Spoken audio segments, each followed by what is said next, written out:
मैं जानना चाहता हूं कि आप NICU नर्स क्यों बनना चाहते हैं।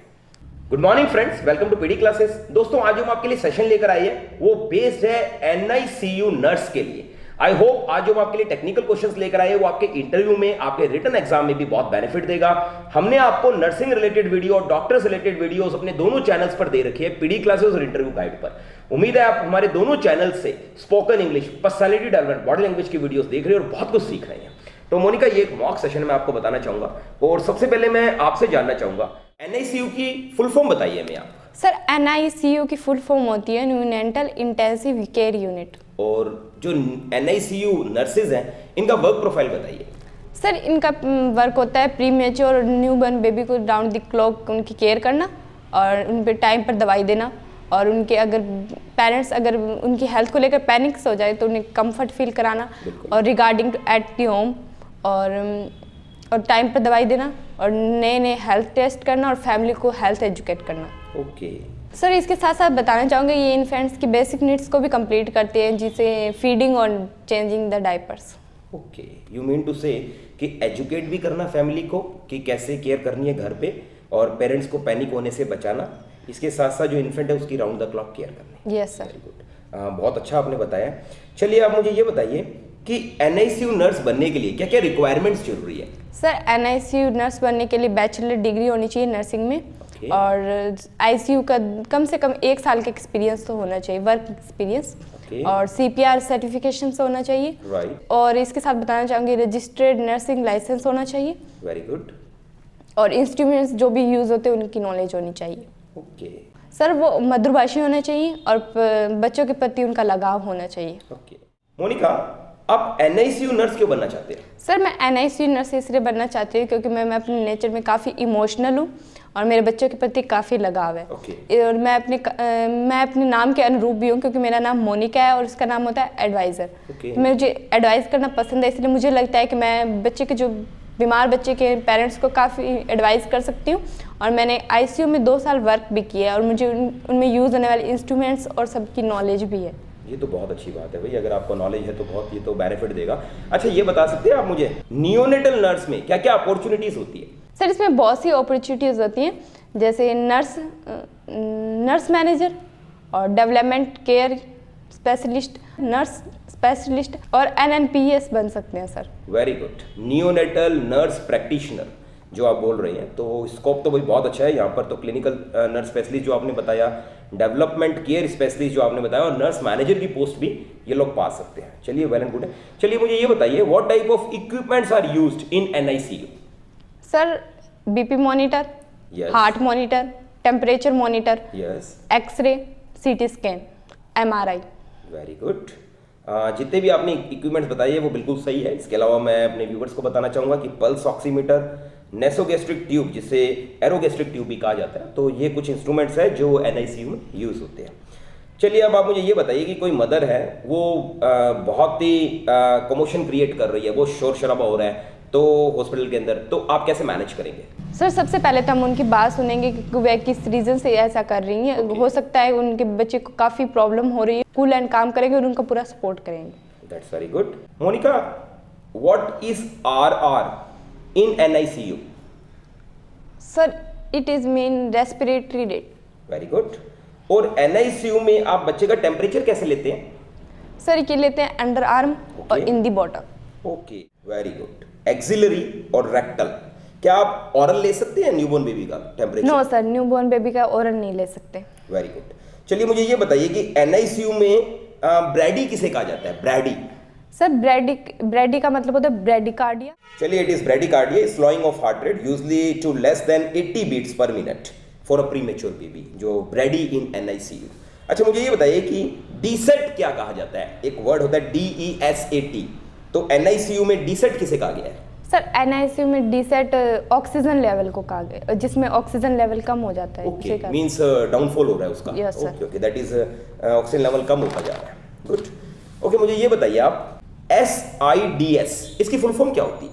सर, इसकी फुल फॉर्म होती है सडन इन्फेक्ट डेथ सिंड्रोम।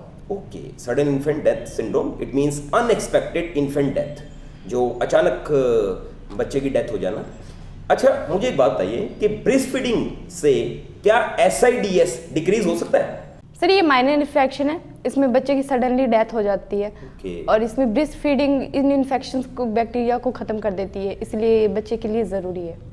तो ब्रेस्ट फीडिंग जो इन्फेक्शंस वगैरह है वो कैसे कम करता है? सर ये एंटीबॉडीज बनाता है जो इन्फेक्शन से, बैक्टीरिया से लड़ते हैं। ओके आई बिलीव दे जो इन्फेक्शंस है they are contributing to inflammation and leads to SIDS, जो हमने भी ऊपर वर्ड किया था। अच्छा, ब्रेस्ट फीडिंग से कुछ और बेनिफिट है? Sir it is promote this safer sleep. Safer sleep भी होती है इससे, that's good for the kid. Monica, which mother should not breast feed? Sir जो मदर इलीगल ड्रग्स लेती हैं, जैसे हीरोइन, कोकीन, PCP, वो ब्रेस्ट फीडिंग नहीं कर सकते। उनको ब्रेस्ट फीडिंग नहीं करना चाहिए क्योंकि बच्चे के अंदर भी उन चीज़ों का एंट्रेंस होता है। बिल्कुल सही कहा आपने। क्या मोनिका एज नर्सिंग में आपने कभी कोई डिफिकल्ट सिचुएशन हैंडल किया है? हाँ जी सर, ऐसा हुआ है क्योंकि मैंने जैसे आपको बताया कि मैंने ICU में 2 साल वर्क किया। हाँ जी, इंटेंसिव केयर यूनिट में आपने वर्क किया, तो वहाँ कुछ ऐसा कोई सिचुएशन हुई थी कोई ऐसे? सर हाँ, एक बच्चे की तबीयत बहुत ज़्यादा ख़राब हो गई, उनके जो पेरेंट्स थे वो भी काफ़ी पैनिक्स होने लगे, तो हमें उन्हें संभाला, उनका सपोर्ट किया और बच्चे को NICU में एडमिट किया। फिर वो उसकी सही हो गया था बच्चा अच्छे से? हाँ जी। Very good. चलिए मुझे ये बताइए मोनिका, आप पुरानी जॉब छोड़ क्यों रहे हैं? अगर आप ऑलरेडी ICU में काम कर रहे थे तो अच्छा था भाई, इट्स गुड।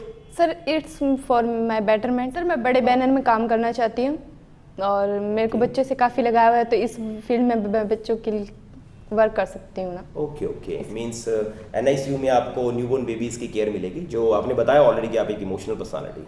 चलिए, आप जानते हैं मोनिका कि इस पर्टिकुलर प्रोफेशन में NICU में आपने ऑलरेडी बोला था कि राउंड द क्लॉक हमें वर्क करना है, तो यहाँ पर बहुत बार ऐसा होगा कि प्रेशर में भी आपको काम करना होगा, कई बार आपको ऐसा भी हो सकता है कि स्लीप आवर्स में भी आपको वर्क कर रहे हैं, तो उस समय आपको नहीं लगता कि आपकी जो लाइफ है पर्सनल या प्रोफेशनल वो खराब होगी, हैम्पर होगी? तो प्रेशर में काम कर लेंगे? श्योर सर, मैं प्रेशर में काम कर लूँगी क्योंकि हमारी लर्निंग स्टेज है। अगर थोड़ा बहुत प्रेशर होगा तो हम वर्क को सही तरीके से कर सकते। पॉजिटिव प्रेशर आर नेसेसरी, और मैं अपने प्रेशर में भी कूल एंड काम रहूँगी। ये तो बहुत अच्छी बात है, दैट्स वेरी गुड। मोनिका, आपने अपने काफ़ी कलीग्स के साथ काम किया होगा, तो मुझे ये बताइए कि कभी कभी ऐसा हो सकता है आपको अकेले भी काम करना हो, तो आप अकेले काम करके ज़्यादा खुश हैं या टीम में? सर वैसे तो सक्सेस ज़्यादा जल्दी टीम वर्क में ही मिलती है। मैं टीम स्पिरिट गर्ल हूँ और मैं सारा श्रेय खुद नहीं लेती, मैं शेयर करने में बिलीव करती हूँ, पर अगर कहीं ज़रूरत पड़ी तो मैं अकेले भी वर्क कर सकती हूँ। Means you can manage alone also? Yes sir. That's very good. और आपके जो कलीग्स हैं जिनके साथ आपने अभी तक काम किया है, या आपके जो मैनेजर्स हैं, आपके सीनियर्स हैं, उनका आपके बारे में क्या कहना है? सर मुझे सब मेरे बारे में नाइस गर्ली बोलते हैं, और मैं अपने वर्क को लेकर काफ़ी पैशनेट हूँ, और टाइम को लेकर पंचुअल हूँ, और अपने वर्क को लेकर ऑनेस्ट भी हूँ, यही बता। और आपकी हॉबीज़ मोनिका?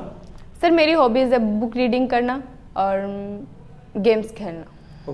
तो कौन सा गेम आप खेलना पसंद करते हैं? सर मेरा बैडमिंटन बहुत पसंद है। That's good. और आपकी कोई स्ट्रेंथ और वीकनेस हमें बताइए। सर मेरी स्ट्रेंथ है कि मैं अपने टाइम को लेकर पंचुअल और अपने वर्क को लेकर पैशनेट हूँ, मैं जैसे आपको पहले भी बताया। तो वीकनेस आपकी? सर वीकनेस है कि मेरी इंग्लिश वीक है और मैं अपनी कम्युनिकेशन स्किल को इम्प्रूव करने का वर्क कर रही हूँ, और मैं बातें बहुत करती हूँ। तो मीन्स आपकी कम्युनिकेशन पे आप वर्क कर रहे हैं? Yes sir. दैट्स गुड, क्योंकि यहाँ पर आपको हर तरीके के पेशेंट्स मिलेंगे, तो you must be at least bilingual, कि आपका जो लैंग्वेज कम्युनिकेशन है वो स्ट्रांग होना चाहिए, और आपकी जो सॉफ्ट स्किल्स, बॉडी लैंग्वेजेस, उस पर इफेक्ट अगर इंटरेस्टिंग अगर आप अपने आप को डेवलप करेंगे, definitely the result is best, और आप एक बेस्ट नर्स बनेंगे। मोनिका, क्या आप हमसे कोई क्वेश्चन पुटअप करना चाहेंगे? श्योर सर, मैं जैसे आपको बता चुकी हूँ कि मैं ICU में वर्क कर चुकी हूँ, तो पर फिर भी मैं जैसे NICU को ज्वाइन कर रही हूँ, तो मैं आपसे मैं चाहती हूँ कि आप मुझे इस बारे में कुछ बताएं। डेफिनेटली हम आपको इवन ट्रेनिंग देंगे बिफोर ज्वाइनिंग, और आपको प्रॉपर गाइडेंस मिलेगी, उसके बाद ही हम आपको ज्वाइनिंग देंगे। Really proud of you. और आपकी सैलरी एक्सपेक्टेशंस क्या है मोनिका हमसे? सर सैलरी डजेंट मैटर, मेरे को किसी की सेवा करने का मौका मिल रहा है तो ये मेरे लिए सौभाग्य की बात होगी। Money doesn't for me.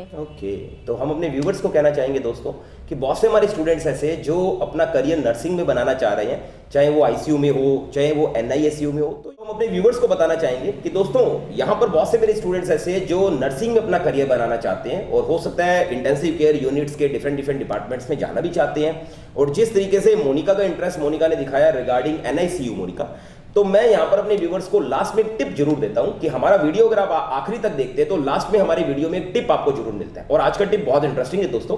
मैंने मोनिका से एक क्वेश्चन पुटअप किया था that what salary do you expect, तो उस समय अगर आप एक अच्छा आंसर देते हैं तो मेरे ख्याल से आप अच्छा इंप्रेशन डाल सकते हैं इंटरव्यू के ऊपर. तो you can say sir salary is not the only essential thing for me. Job satisfaction and growth opportunities are more important. However, I am sure, sir, if you make me an offer, it will be equal to my qualifications and the current salary structure of the industry, sir. Moreover, sir, I believe whatever you will pay me, whatever you will pay me, it will be the best, sir, because my expectations are good from your organization. तो इस तरीके से यदि आप answering करते हैं तो it is valid for, it is good. और अगर दोस्तों आप एक्सपीरियंस है तो आप कह सकते हैं sir job change does include a risk, therefore this is a suitable increase. तो definitely you can put a better impression. Monica आपने बहुत अच्छा इंटरव्यू दिया है, we are really proud of you. आपको नॉलेज बहुत अच्छा regarding ICU. Thank you very much. Thank you.